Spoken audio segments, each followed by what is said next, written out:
con el economista mexicano Nabor Carrillo, avecindado en el sur de Chile por amor. Profesor, ¿cómo está? Gusto saludarlo. ¿Y qué tal, don Cristiano? Muy buenas tardes, muchas gracias por la conversación nuevamente. Me siento muy halagado y realmente muy orgulloso de ser tan frecuentado en estos días, así que muy bueno para mí porque eso me da bonos como economista y agradezco mucho a País Lobo, como siempre la gentileza de la comunicación, así que adelante, con mucho gusto. Eso, nosotros privilegiados de tener su opinión experta y justamente por eso lo estamos llamando.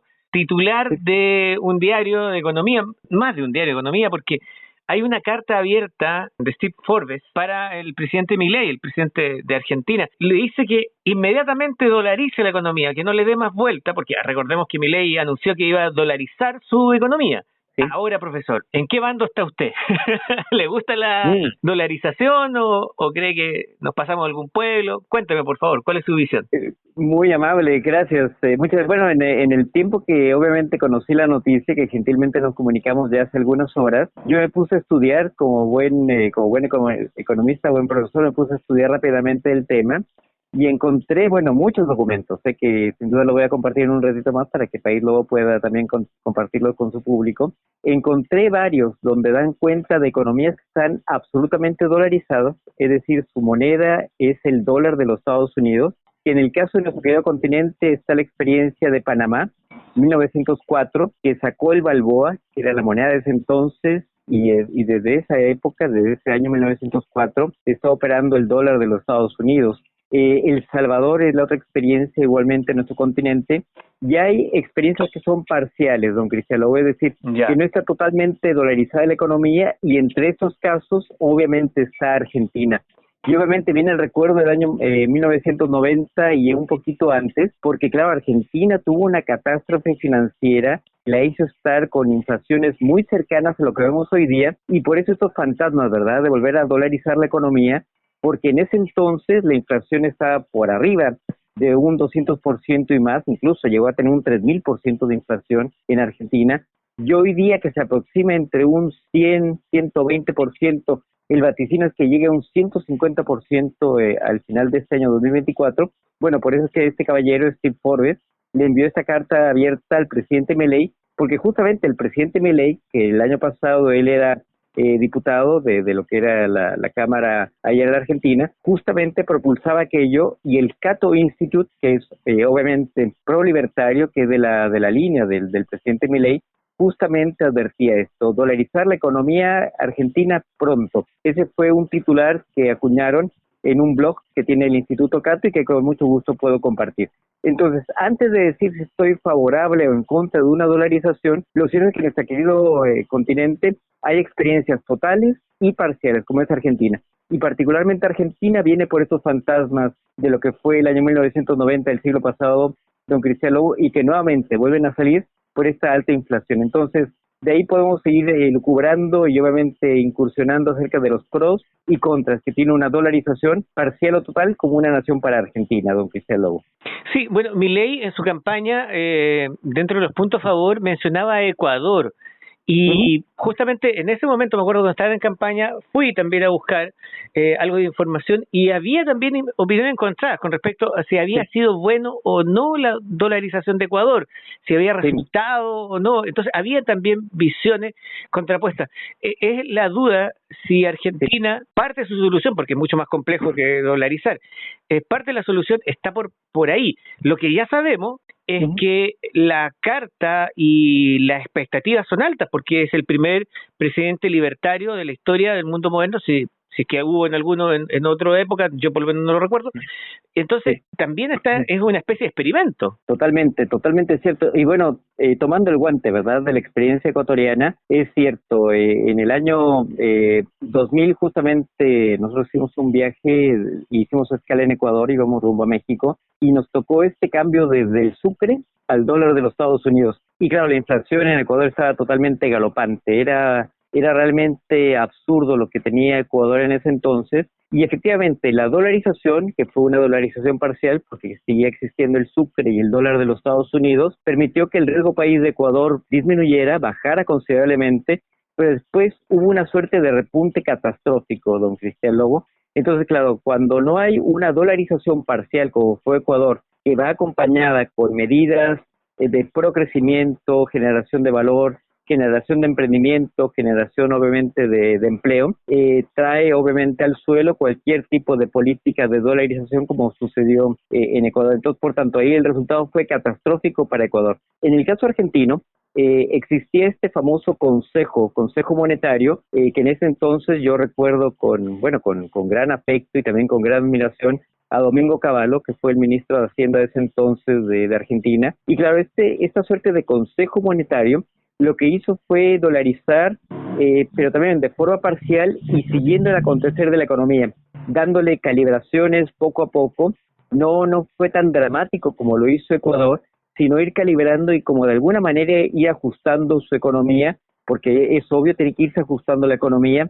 También recordemos que Argentina es un país federado, por tanto, cada uno de los estados tiene que irse adecuando a las nuevas circunstancias, y claro, en su momento fue muy benéfico, pero al final del día también resultó ser una política fallida. Entonces, tomando eso en consideración, vuelven nuevamente esos fantasmas de la dolarización parcial o total. No se habla de total, ¿verdad?, sino parcial para Argentina. Entonces vuelven estos fantasmas, don Cristian Lobo. Entonces yo veo con preocupación, porque ciertamente Argentina es una nación que está actualmente muy débil.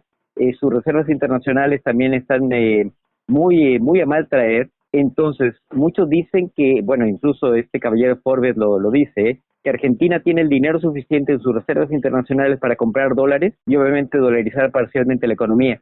Yo creo que sería precipitado porque de alguna manera pone en marcha forzada a una economía que viene muy lenta, muy alicaída, con muchos problemas, y generarle una presión adicional como esto, creo que sería colocarle más una suerte de peso profundo, que haría más que una suerte de explotación para Argentina. Eso es lo que considero así, viendo la evidencia que entrega los números y obviamente la literatura, don Cristian Lobo.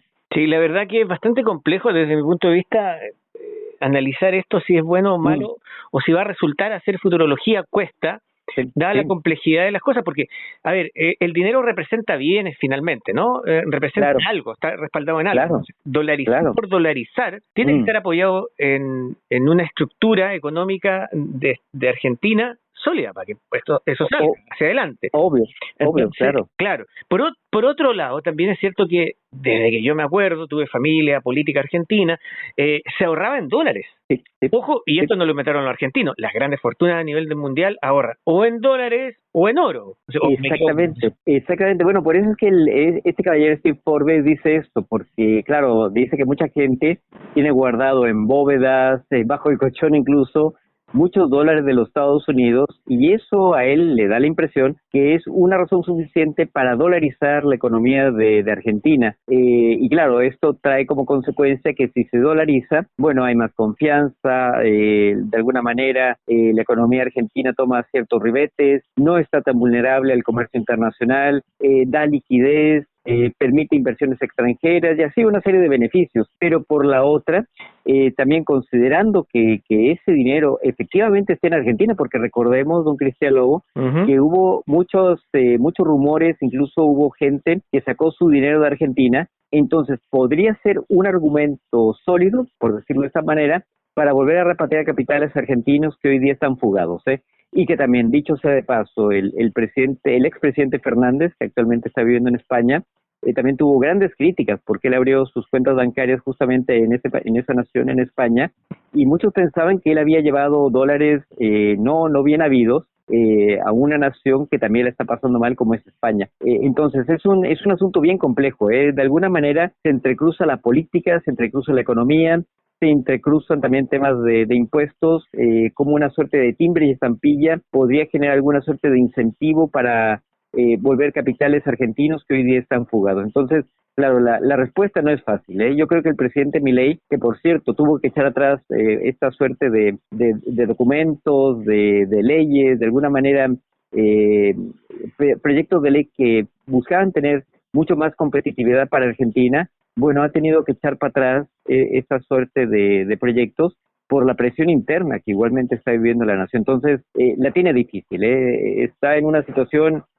muy complicada, diría yo, don Cristian Lobo. Sí, profesor, para no quitarle más tiempo, tal vez nos pueda ayudar la experiencia como mexicano. Ustedes están en la frontera con Estados Unidos, y lo que estamos hablando del dólar, estamos hablando del dólar americano. ¿Cómo Sí, manejan sí. ustedes eso? Porque para ustedes es como normal el tener prácticamente dos monedas, ¿o no? ¿O me equivoco? Bueno, es un caso muy interesante, ¿eh? Salvo algunas realidades muy puntuales, por ejemplo, Cancún, en México, que efectivamente tiene dólares de los Estados Unidos que están circulando en su economía, sabiendo que la moneda de curso legal es el peso mexicano. México no ha tenido experiencia, de dolarización, don Cristiano. Lo que sí ha habido es que en esas épocas donde México tuvo una alta inflación, que fue a finales de la década de los 80, principios de los 90, por la crisis petrolera y que México estuvo muy afectado, es que en México se le quitó un cero a la moneda. Y claro, artificialmente hablando, eso hizo reducir, por una parte, lo que era la paridad cambiaria. Si uno compraba, por ejemplo, a 100 pesos mexicanos un dólar de los Estados Unidos, bueno, a partir del nuevo peso, quitándole un cero, eran 10 pesos del nuevo peso mexicano para comprar un dólar. Entonces tuvo un efecto importante en la economía. Eso hizo que la inflación en términos relativos se fuera igualmente abajo, y que un efecto psicológico fue este. Más no ha habido experiencia que yo conozca reciente desde el punto de vista de dolarización. Y claro, uno puede considerar la frontera de México con Estados Unidos, por ejemplo, California, lo que es Tijuana con San Diego, o bien algunas otras latitudes, por ejemplo, Nuevo Laredo, Tamaulipas, con lo que es El Paso en Texas, donde efectivamente hay intercambios de pesos por dólares, donde mucha gente va a Estados Unidos, compra, haciendo los tipos de cambio correspondientes, y hay ventajas para la gente que vive en la frontera, hay ventajas que no son de alguna manera apropiadas para personas que no viven en estas realidades. Entonces, el caso mexicano yo creo que dista mucho de lo que es la experiencia argentina, incluso Chile. Chile tampoco tiene evidencia de dolarización. Chile ha tenido una experiencia realmente muy favorable desde el punto de vista económico, incluso la evidencia la entrega el Banco Central de Chile, que da cuenta de qué es lo que ha pasado en otras naciones: Ecuador, El Salvador, Argentina, Bolivia, Uruguay, más no de Chile. Entonces eso habla bien del país, donde se lo va volviendo a la realidad chilena y dejando lejos lo que es la realidad mexicana, donde no ha habido hasta este momento este tipo de prácticas o experiencias. Es una interesante conversación y ojalá cuando retomemos las clases normales para tanto estudiantes universitarios como la gente de los liceos, pudiese haber este tipo de conversaciones para entender justamente este tema de la dolarización, los efectos que puede tener, las realidades que hay en distintos puntos, especialmente con la moneda, y entender cómo funciona la economía, que no es milagrosa, pero es que es necesario entender de todas maneras para entender el mundo moderno interconectado. Profesor, como Claro que sí.